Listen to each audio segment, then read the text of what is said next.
আজকে আমি আমের শরবত বানিয়ে নেব। এই জন্য এখানে 3টি মিডিয়াম সাইজের কাঁচা আম নিয়েছি আর আমগুলোকে খুব ভালো করে ছিলে নিচ্ছি। আমি যেহেতু আমগুলোকে কেটে সিদ্ধ করব, এটা কিন্তু আপনারা চাইলে গোটা সিদ্ধ করে নিতে পারবেন স্কিন সহ। একদম ছোট ছোট করে আমি কেটে নিচ্ছি। সবগুলো আমকে আমি খুব ভালো করে ছোট ছোট করে কেটে নিয়েছি, যাতে দ্রুত খুব ভালো করে সিদ্ধ হয়। গোটা আমটাকেও সিদ্ধ করে নিতে পারবেন। তারপর দিয়ে দিচ্ছি 2টি কাঁচামরিচ, আর এখানে নিয়েছি একটু আদার টুকরো, এটাকে একটু ছোট ছোট করে কেটে দিব।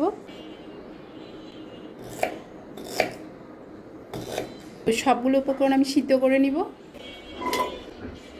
আমি পাতিলের মধ্যে কাঁচা আম, 2টি কাঁচা মরিচ এবং একটু আদার টুকরো একসাথে সবগুলো দিয়ে দিচ্ছি।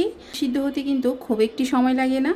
তারপরে আমি 1 কাপ চিনি দিয়ে দিচ্ছি, আর চিনিটা অ্যাকচুয়ালি আমের উপর ডিপেন্ড করবে আমটা টক কিনা মিষ্টি, তো ওই অনুযায়ী চিনিটা দিতে হবে কম বেশি। এখন আমি ছোট গ্লাসে আমের পরিমাণে পানি দিয়ে দিয়েছি 1 গ্লাস। তো এগুলো আমি এভাবেই সিদ্ধ করে নিব, যেহেতু আজকে আমের শরবত বানাবো। তো কাঁচা আমের শরবত কিন্তু এভাবে আমি সারা বছর রেখেও খেতে পারবো। তো দেখতে পাচ্ছেন খুব সুন্দরভাবে কিন্তু বলক এসে গেছে, আর এটাকে একটু অবশ্যই নেড়ে চেড়ে দিতে হবে। আমি স্কিনটা ফেলে দিয়েছি, আপনারা চাইলে কিন্তু স্কিন সহ দিতে পারবেন। কিছু আমের টুকরো কিন্তু একেবারে গলে মেল্ট হয়ে গিয়েছে, আর কিছু টুকরোগুলো মেল্ট হয়ে যায়নি, কিন্তু আমটা মোটামুটি আমার সিদ্ধ হয়ে গিয়েছে। নামিয়ে ঠান্ডা করে নিব। খুব ভালো করে আমি ঠান্ডা করে নিব, কারণ এটাকে ব্লেন্ডার করতে হবে ব্লেন্ডার জারে দিয়ে, এই জন্য একটু ঠান্ডা করে নিতে হবে। আর এই জন্য আমি একটু নাড়াচাড়া বেশি করব, যাতে খুব দ্রুত ঠান্ডা হয়ে যায়। কিছুটা ঠান্ডা হওয়ার পরে দেখতে পাচ্ছেন খুব ঘন হয়ে গিয়েছে।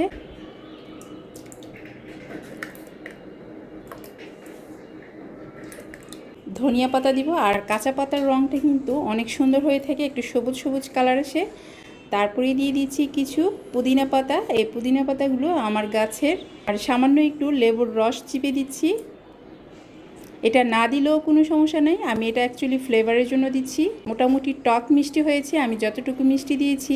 আর কিছু দিয়ে দিচ্ছি এখানে কালো গোলমরিচ, আর কয়েকটি দিয়ে দিব সাদা গোলমরিচ।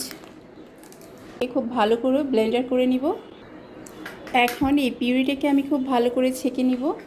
আর কালারটাকে আরও সুন্দর করার জন্য আমি 2-3 ফোঁটা গ্রিন ফ্রুট কালার দিয়ে দিয়েছি। খুব ভালো করে ছেঁকে নিব। মোটামুটি ছাঁকা হয়ে গিয়েছে, আর দেখতে পাচ্ছেন কতটা ঘন হয়েছে। শরবতটার ফ্লেভারটাকে আরও সুন্দর করার জন্য আমি এখানে ভাজা জিরার গুঁড়া দিয়েছি 1 চিমটির মতো, আর এখন ধনিয়ার গুঁড়া দিব। আর এটাও ভাজা, তবে ভাজাটা দেওয়ার চেষ্টা করবেন, তাতে করে ফ্লেভার অনেক সুন্দর আসবে। তো আমি পরিমাণ মতো 1 চিমটি দিয়ে দিয়েছি। আপনারা চাইলে কম বেশি বাড়িয়ে দিতে পারবেন। চাট মশলা, আর হ্যাঁ, মিষ্টির ব্যালেন্সটা ঠিক আছে কি না অবশ্যই একটু চেক করে নেবেন। যদি একটু টক বেশি লাগে সেক্ষেত্রে একটু চিনি দিয়ে ভালো করে মেল্ট করে নেবেন। এখানে লাল মরিচের গুঁড়ি আর লবণ নিয়ে নিয়েছি, এটাকে একটু ভালো করে মিশিয়ে নিব।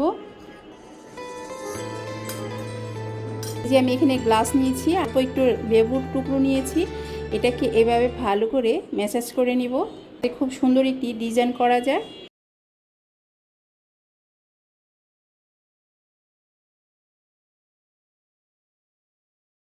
তো এরকম ডিজাইনটা আনার জন্য আমি এই কাজটা করেছি।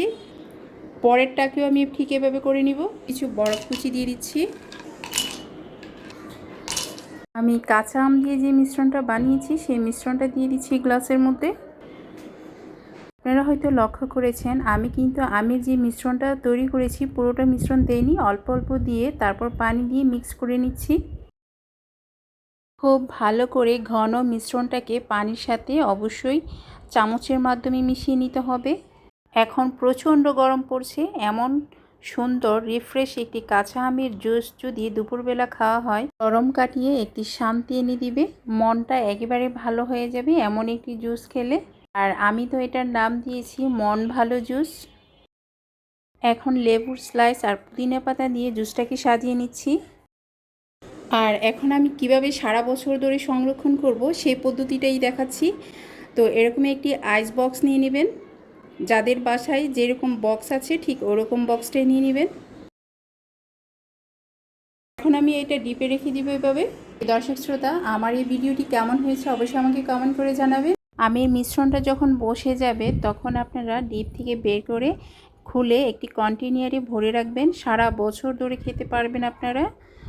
অনেক আপুরা ভিডিও দেখে ঠিকই কিন্তু লাইকও করে না, কমেন্টও করে না। আপনাদের একটি লাইক এবং কমেন্টের জন্য আমার কিন্তু ভিডিও বানানোর উৎসাহটা আরও বেড়ে যায়। তো সবাই ভালো থাকবেন। আসসালামু আলাইকুম, আল্লাহ হাফেজ।